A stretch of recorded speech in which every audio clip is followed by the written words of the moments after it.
Hello students, कैसे हैं आप लोग। उम्मीद है आप लोग अच्छे से होंगे। स्वागत करते हैं आप लोगों का एक और नए वीडियो में। इस वीडियो में आप लोग पढ़ेंगे यूपी बोर्ड क्लास 7 मैथ का चैप्टर 1 जो कि है परिमेय संख्या, उसका अभ्यास 1 का एक आप लोग देखेंगे, उसका पार्ट 1 देखेंगे। और ये देखिए, ये हमने चैप्टर पूरा क्लास 7 का पूरा बुक कंप्लीट कर दिया हुआ है पहले, लेकिन फिर से आप लोगों का आप चैप्टर पूरा शुरू से पढ़ा रहे हैं डिजिटल बोर्ड पर। यहाँ पर आप लोगों को और अच्छे से दिखेगा और अच्छे से समझ में आएगा। पहले हमने ब्लैक बोर्ड और वाइट बोर्ड पर पढ़ाया था, अब आप लोग यहाँ डिजिटल बोर्ड पर पढ़ेंगे। ये देखिए अभ्यास 1A का ये न्यू वाला है, न्यू वीडियो है। ये पहला वाला पार्ट है, इसके बाद आप लोग पार्ट 2 पार्ट 3 ऐसे करके देखेंगे। अगर आप लोग चैनल पर पहली बार आए हैं, चैनल को सब्सक्राइब कर लीजिए। वीडियो पसंद आए तो वीडियो को लाइक कीजिएगा। तो देखिए हम लोग शुरू करते हैं अभ्यास 1 का एक क्लास 7 मैथ का। इसमें देखिए अभ्यास 1A को सॉल्व करने से पहले आप लोगों को जानना है ये कुछ परिभाषा, कुछ हमने लिखा हुआ है यहाँ पर हेडिंग। आप लोगों का ये जो चैप्टर है उसका नाम है परिमेय संख्या। तो आप लोगों को जानना पड़ेगा कि परिमेय संख्या किसको कहते हैं। अब परिमेय संख्या जानने के लिए उस सबसे पहले आप लोगों को प्राकृतिक संख्या, तब पूर्ण संख्या, तब पूर्णांक समझना पड़ेगा। फिर आप लोग जानेंगे कि परिमेय संख्या किसको कहते हैं। गिनती की संख्याओं को ही प्राकृतिक संख्याएं कहते हैं। गिनती की संख्या मतलब आप लोग जानते हैं कोई सामान गिनना होता है आप लोगों को, तो कहाँ से शुरू करते हैं? 1 से। यानी कि गिनती की संख्या हमेशा 1 से शुरू होती है, कहाँ तक जाती है? अनंत तक, अनगिनत होती है। 1 2 3 4 5 जितना चाहेंगे, 1000 2000 लाख करोड़ ऐसे गिनते रहेंगे। तो जो भी गिनती की संख्या होती है, यानी कि 1 से लेके जितनी भी संख्याएं होती हैं उनको हम लोग कहते हैं प्राकृतिक संख्या। अब एग्जाम्पल में इसके आप लोग देख सकते हैं 1 2 3 4 डॉट डॉट डॉट ऐसे कर लेंगे। डॉट डॉट का मतलब बहुत ज़्यादा है, लिख नहीं सकते हैं उसको। अब देखिए, अब आता है दूसरे नंबर पर। जब आप लोग प्राकृतिक संख्या जान गए कि गिनती की संख्याओं को प्राकृतिक संख्या कहते हैं, तो आप लोग जानेंगे पूर्ण संख्या। अब पूर्ण संख्या किसको कहते हैं? देखिए, अब गिनती की संख्या आप लोग जान गए, प्राकृतिक संख्या, तो अभी ये संख्या अधूरा है। अधूरा इसलिए है कि अगर आपको 10 लिखना हो तो कैसे लिखेंगे? 0 लाना पड़ेगा। तो पूर्ण संख्या, अभी ये संख्या अधूरा है, अब ये संख्या पूर्ण हो जाएगा कब? जब इन संख्याओं में हम लोग 0 भी मिला दें। यानी कि हम लोग लिखें अगर 0 1 2 3 4 5 ऐसे करके हम लोग लिखें, अनगिनत हो जाएंगे। तो इन संख्याओं को हम लोग कहेंगे पूर्ण संख्या। अगर कोई कहता है पूर्ण संख्या किसे कहते हैं, तो आप लोग कहेंगे सभी प्राकृतिक संख्याओं और शून्य को पूर्ण संख्या कहते हैं। यहाँ से देखिए सब प्राकृतिक संख्या है और शून्य भी, तो सभी प्राकृतिक संख्याओं को और शून्य को भी क्या कहते हैं? पूर्ण संख्या कहते हैं। अब देखिए पूर्ण संख्या आप लोग जान गए, तो अब पूर्णांक। अब इसमें देखिए एक चीज की और कमी है। किस चीज की कमी है? माइनस वाले संख्याओं की। ये तो सब प्लस में होते हैं, 1 2 3 4 लिखा है तो प्लस में है, लेकिन माइनस वाले संख्या जब इसमें आप लोग शामिल कर देंगे इस पूर्ण संख्या में, जैसे आप लोग लिख दीजिए, मान लीजिए -1 -2 -3 डॉट डॉट डॉट, मतलब माइनस वाले संख्या हो गए, फिर 0, फिर प्लस वाले संख्या हो गए, डॉट डॉट डॉट कर देंगे ऐसे। अब इन सभी संख्याओं को हम लोग क्या कहेंगे? पूर्णांक कहेंगे। यानी कि आप लोग ये कहेंगे सभी पूर्ण संख्याओं, पूर्ण संख्या कहेंगे तो इतना हो गया, सभी पूर्ण संख्याओं और ऋणात्मक संख्याओं के समूह को पूर्णांक कहते हैं। सभी पूर्ण संख्याओं और ऋणात्मक संख्याओं के समूह को पूर्णांक कहते हैं। इतना आप लोग समझ गए। अब देखिए पूर्णांक में कभी कभी पूछा जाता है ये चीज, देखिए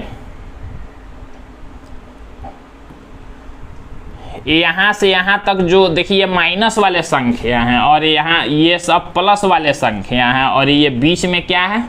बीच में 0 है। तो देखिए ये माइनस वाले संख्याओं को पूर्णांक तो सब होगा, माइनस वालों को ऋणात्मक पूर्णांक भी कहते हैं, ऋणात्मक पूर्णांक, और इनको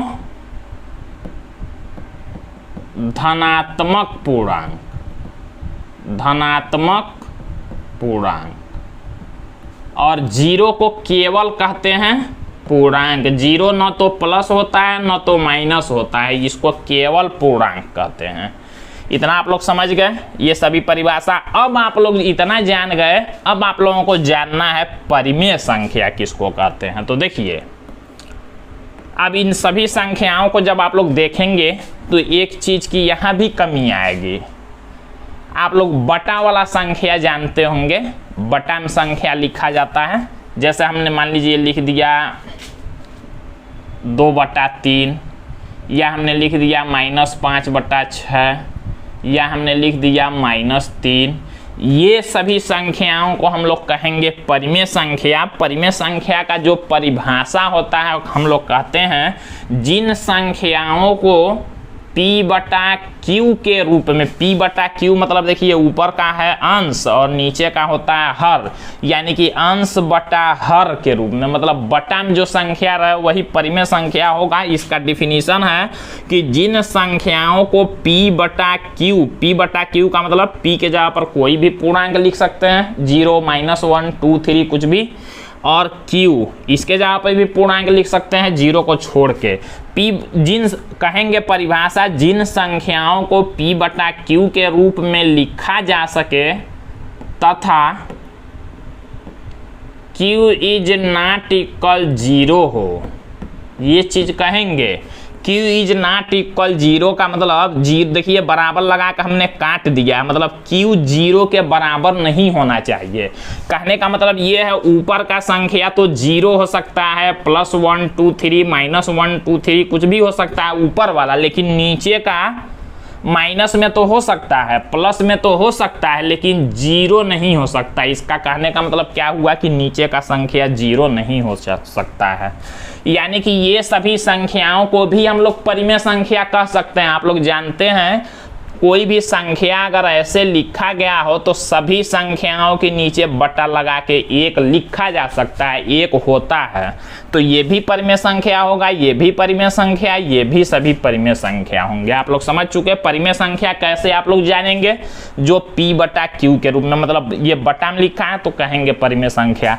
यही अगर मान लीजिए ऐसे लिखा हो 1/0 तब इसको आप लोग परिमेय संख्या नहीं कहेंगे, क्योंकि कहा गया Q इज नॉट इक्वल 0, मतलब नीचे का संख्या 0 नहीं हो सकता है, तो इसको आप लोग परिमेय संख्या नहीं कहेंगे। ये भी परिमेय होगा, ये भी परिमेय होगा, ये भी होगा। क्यों?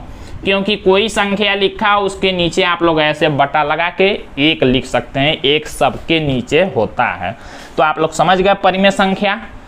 परिमेय संख्या का परिभाषा क्या कहेंगे, जिन संख्याओं को P/Q के रूप में लिखा जा सके तथा Q इज नॉट इक्वल 0 हो, उन संख्याओं को परिमेय संख्या कहते हैं। ये आप लोग समझ गए, चैप्टर का नाम यही है। अब आप लोग आगे देखिए, अभ्यास 1A में क्वेश्चन हमने लिया हुआ है। पहला क्वेश्चन है, दूसरा क्वेश्चन है, इसको आप लोग देखिए कैसे सॉल्व करते हैं। तो देखिए पहला क्वेश्चन दिया है, निम्नांकित पूर्णांकों को परिमेय संख्या के रूप में लिखिए जिनका हर एक हो। कहा गया है ये जो पूर्णांक हैं, अभी हमने पूर्णांक बताया आप लोगों को, 0 को भी पूर्णांक कहते हैं, प्लस वाले संख्याओं को भी पूर्णांक कहते हैं, माइनस वालों को भी पूर्णांक कहते हैं। कहा गया है ये जो पूर्णांक ये दिए गए हैं इनको कैसे लिखना है, परिमेय संख्या के रूप में लिखना है। ये परिमेय संख्या के रूप में नहीं है। परिमेय संख्या कब होता है, जब बटा में रहे संख्या, तो इनको परिमेय संख्या के रूप में लिखना है। और कहा है जिनका हर एक हो, हर किसको कहते हैं, अंश किसको कहते हैं, ये समझिए। जैसे कोई संख्या हमने ऐसे लिख दिया तो ये ऊपर वाला संख्या को अंश कहते हैं और नीचे वाले संख्या को हर कहते हैं, ये आप लोग याद रखेंगे। तो कहा इनको परिमेय संख्या में बदलिए जिनका हर एक हो, हर माने नीचे उसके एक हो। तो क्या करना है आप लोगों को, इसके नीचे एक कर देना। आप लोग जानते हैं सभी संख्याओं के नीचे एक होता है, तो -7 था, उसके नीचे हमने बट्टा लगा के 1 लिख दिया। यहाँ देखिए 11 है, 11/1 लिख दिए। 27 है, 27/1 लिख दिए। फिर -45 है, -45/1 लिख दिए। फिर देखिए 71 है, 71/1 लिख दिए। कहाँ भी गया क्वेश्चन को जब आप लोग पढ़ेंगे, कहाँ है निम्नांकित पूर्णांकों को परिमेय संख्या के रूप में लिखिए जिनका हर एक हो। हर माने नीचे का संख्या, नीचे का सबके एक कर देना। तो ये देखिए परिमेय संख्या हो गया। अब सेकेंड क्वेश्चन देखिए दिया है -4/5 को ऐसी परिमेय संख्या के रूप में व्यक्त कीजिए जिसका अंश है। ये आप लोगों को नहीं लिखना है, ये हमने समझने के लिए बताया था। कहा है -4/5 को ऐसी परिमेय संख्या के रूप में व्यक्त कीजिए जिसका अंश है। अंश कहेगा तो आप लोग ऊपर वाला समझेंगे, हर कहेगा तो नीचे का। तो यहाँ कहा है अंश है। अब ध्यान से समझिए, 4 क्वेश्चन दिया है, सबको कैसे सॉल्व करना है। कहा है -4/5 को, अब ये पहला वाला हम लोग हल कर रहे हैं, तो -4/5 को तो हम लोग -4/5 ले लेंगे। -4/5 सब में लेना है क्योंकि ऊपर लिखा है -4/5 को बदलना है। अब कहा है ऐसी परिमेय संख्या के रूप में व्यक्त कीजिए जिसका अंश है। अंश कहने का मतलब क्या हुआ, ये सभी को अंश हैं। अंश माने ऊपर का। तो अभी देखिए यहाँ 8 है, यहाँ -4 है। कहने का मतलब ये है इस -4/5 को हमको बदलना है। कह रहा है ऐसी परिमेय संख्या के रूप में व्यक्त कीजिए या बदल दीजिए जिसका अंश कितना होना चाहिए। अंश कितना होना चाहिए, 8 होना चाहिए। ये ऊपर वाला कितना होना चाहिए, कह रहा है इसको ऐसे संख्या में बदलिए जिसका ऊपर कितना हो जाए, 8 हो जाए, +8। तो कैसे +8 करेंगे, तो आप लोग अपने तरफ से गुणा करेंगे। आप लोग अपने तरफ से क्या करेंगे, गुणा। देखिए -4 है, इसको ऊपर वाले को देखिए, अंश कहने का मतलब ऊपर वाला कितना बनाना, उसको 8 बनाना। अब 8 इसको कैसे बनाएंगे, अपने तरफ से गुणा करेंगे।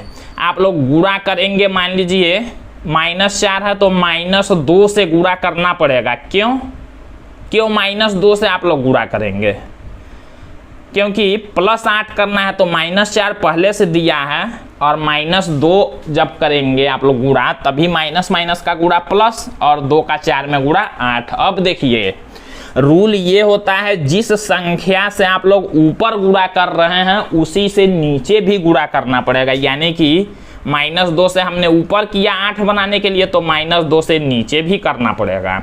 और देखिए अब क्या मिलेगा, ये संख्या 4 दूना 8 हो जाएगा प्लस में, और बटा यहाँ प्लस माइनस का गुणा, -5 दूना 10। यानी कि हमको मिल गया 8/-10, यही हमारा हो जाएगा आंसर।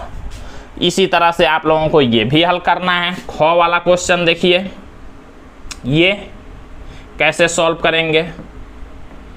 -16 अंश को बदलना है। देखिए सबके ऊपर कितना होना चाहिए, यहाँ -16 बनाना है। जैसे यहाँ हमने 8 बनाया, यहाँ -16, यहाँ 20 और यहाँ -24 बनाना, ऊपर वाले संख्या को।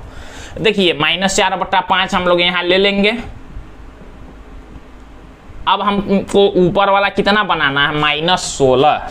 तो माइनस तो है ही, हम लोग गुणा करेंगे अपने तरफ से, किससे, माइनस है तो हम लोग माइनस से करेंगे, अगर तो प्लस हो जाएगा। तो माइनस से तो नहीं करना है, प्लस से ही करना है। 4 में किसका गुणा करेंगे, 4 का। 4 में 4 का गुणा करेंगे तो 16 ऊपर हो जाएगा। तो 4 का देखिए ऊपर कर रहे हैं गुणा, तो 4 का नीचे भी करना पड़ेगा, ये ध्यान देंगे आप लोग। अब देखिए -4 का +4 में गुणा करेंगे, माइनस प्लस का गुणा माइनस, 4 का 4 में गुणा हो जाएगा 16, और बटा में 5 का 4 में गुणा 20। यानी कि हमारा ऊपर देखिए, ऊपर कहा था कि अंश को बदल लिए, -16 करिए, तो देखिए ऊपर -16 हो गया। तो ये हमारा हो जाएगा आंसर। अब हम लोग ये वाला देखते हैं, गौ वाला। ऊपर वाले को कितना करना है, यहाँ -4/5 लिख लेंगे। ऊपर वाला संख्या को कितना बनाना है, इस -4 को 20 बनाना है। कैसे बनाएंगे आप लोग, किसे गुणा करेंगे इसमें, देखिए प्लस में बनाना है तो माइनस यहाँ है तो माइनस लगाना पड़ेगा, क्योंकि माइनस माइनस का गुणा प्लस होता है। और 4 में 5 का गुणा करेंगे तो 20। ये अपने तरफ से संख्या हम लोग लिख रहे हैं। -5 का ऊपर किए तो -5 का नीचे भी करना पड़ेगा। अब देखिए गुणा करके माइनस माइनस प्लस, 4 का 5 में गुणा 20 और बटा 5 का -5 में करेंगे तो प्लस माइनस का गुणा माइनस हो जाएगा, 5 का 5 में 25, यानी कि 20 बटा -25 हमारा आंसर होगा। अब हम लोग घ वाला देखते हैं। यहाँ देखिए -24 -4 बटा 5 हम लोग लिख लेते हैं। इसको कितना बनाना है, ऊपर वाले को, अंश को कहाँ है, ऊपर वाले को कितना बनाना है, -24। किससे गुणा करना पड़ेगा, माइनस तो है ही, तो हम लोग गुणा करेंगे। अगर माइनस से कर दें तो प्लस हो जाएगा, लेकिन हमको माइनस रहने देना, तो एक माइनस है ही, तो हम लोग माइनस नहीं लगाएंगे। 4 में किसका गुणा करेंगे, 6 का, तो 24 होगा। तो 6 का ऊपर करेंगे तो 6 का नीचे भी। अब माइनस हो जाएगा यहाँ 4 छके 24, देखिए ऊपर का वही होना चाहिए जो यहाँ है, और 5 छके हो जाएगा 30, यही हमारा आंसर हो जाएगा। तो इस तरह से आसानी से आप लोग ये क्वेश्चन सॉल्व कर सकते हैं। अब हम लोग क्वेश्चन नंबर 3 और 4 को देखते हैं। तो देखिए क्वेश्चन नंबर 3 में दिया गया -5 बटा -7 को ऐसी परिमेय संख्या के रूप में व्यक्त कीजिए जिसका हर है। अब देखिए अंश कहाँ था, इससे पहले ऊपर वाले को हम लोग बदल रहे थे। अब हर माने नीचे वाला आप कितना बनाना है, इतना, फिर इतना, फिर इतना, फिर इतना। देखिए कैसे, सेम उसी क्वेश्चन के जैसे है। -5 बटा -7 को बनाना है, -5 बटा -7 को क्या बनाना है, पढ़िए आप लोग क्वेश्चन को। कह रहा उसका हर बनाना है कितना, 7। कैसे बनाएंगे आप लोग हर को, तो देखिए -7 है, इसको करना है, ये -7 है, इसको करना है हम लोगों को प्लस में 7। तो आप लोग जानते हैं। अब नीचे गुणा करेंगे, जैसे आप लोग उसमें ऊपर कर रहे थे तो यहाँ हर कह दिया, मतलब नीचे 7 बनाना है प्लस में। तो इसमें अपने तरफ से गुणा करना पड़ेगा -1 का। क्यों, 1 का गुणा 7 में करेंगे तो 7 ही रहेगा, और माइनस माइनस का गुणा प्लस हो जाएगा। -1 का हमने नीचे किया, तो अब वही चीज़ हम लोग -1 का ऊपर भी कर देंगे गुणा, नीचे और ऊपर दोनों करना पड़ेगा। तो अब देखिए -5 और -1 का गुणा माइनस माइनस प्लस, 5 का 1 में गुणा 5 और बटा 7 का 1 में गुणा 7, यानी कि माइनस माइनस ये भी प्लस, हमारा हो जाएगा आंसर 5 बटा 7। अब देखिए ख वाला हम लोग संख्या लिख लेते हैं। -5 बटा -7 दिया है, हमको क्या बनाना है, इसको नीचे वाले को, हर को कहा है -14 बनाइए। किससे गुणा करना पड़ेगा, देखिए -14, माइनस तो है ही, तो हम लोग 7 दूना 14 जानते हैं, तो 2 से ऊपर भी गुणा करेंगे, 2 से नीचे करना है तो गुणा जब करेंगे -5 का 2 में तो -10 और बटा -7 का 2 में माइनस में 14, जो नीचे बनाना है देखिए वही आना चाहिए यहाँ। अब देखिए फिर से हम लोग लिखते हैं -5 बटा -7, इसको बनाना है कितना, नीचे वाले को 21 बनाना है, तो गुणा करना पड़ेगा -3 से, 7 3 के 21 और माइनस माइनस प्लस, तो -3 से कर रहे हैं तो -3 से ऊपर भी करेंगे, माइनस माइनस का गुणा प्लस, 5 का 3 में गुणा 15 और बटा में माइनस माइनस प्लस 7 का 3 में गुणा 21, ये हमारा आंसर होगा, यहाँ ये आंसर होगा। अब देखिए घ वाला, फिर संख्या को लिखते हैं हम लोग, -5 बटा -7 है, -35 बनाना है नीचे वाले को। देखिए तो माइनस तो रहेगा ही, 7 5 35, तो 5 से ऊपर भी कर लेंगे गुणा, माइनस प्लस का गुणा माइनस रहेगा 25 और बटा में माइनस में 35, ये हमारा हो जाएगा आंसर।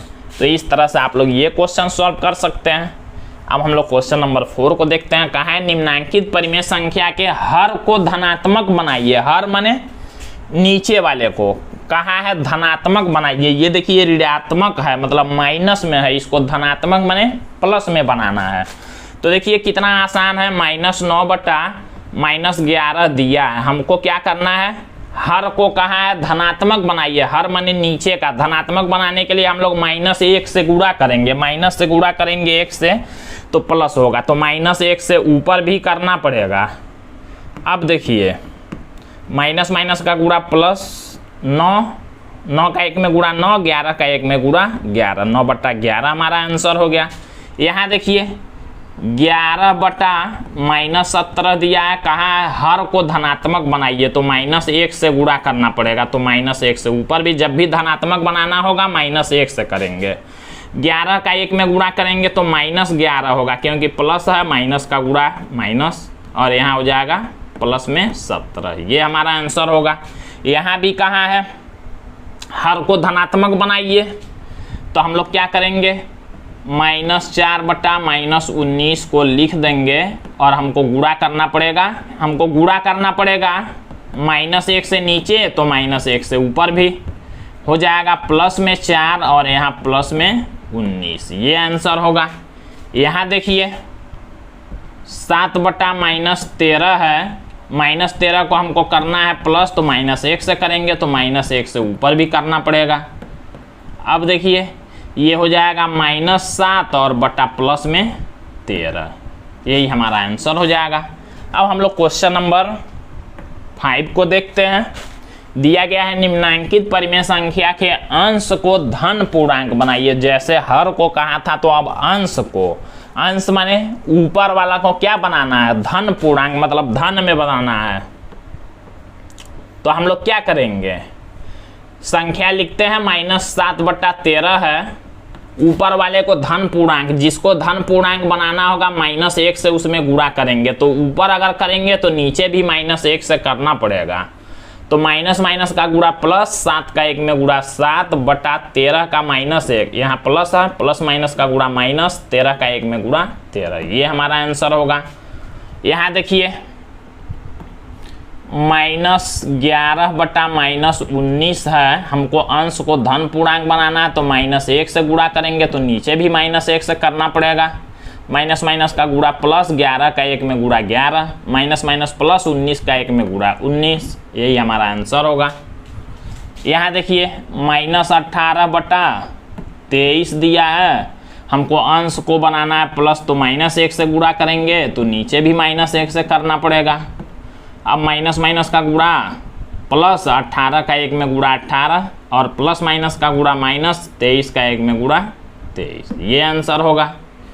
फिर यहाँ देखिए -19 में -23 दिया है, अंश को हमको ऊपर वाले को बनाना है धनात्मक, तो -1 से गुणा करेंगे तो नीचे भी -1 से करना पड़ेगा, माइनस माइनस प्लस, 19 का 1 में गुणा 19, माइनस माइनस प्लस, 23 का 1 में गुणा 23, ये हमारा हो जाएगा आंसर। तो इस तरह से आप लोग क्वेश्चन सॉल्व कर सकते हैं। पार्ट 1 में इतना ही। अब आप लोग अगली वीडियो यानी कि पार्ट 2 में क्वेश्चन नंबर 5 से आगे देखेंगे। तो आज के लिए बस इतना ही। चैनल पर पहली बार आए, चैनल को आप लोग सब्सक्राइब जरूर कर लीजिएगा। धन्यवाद।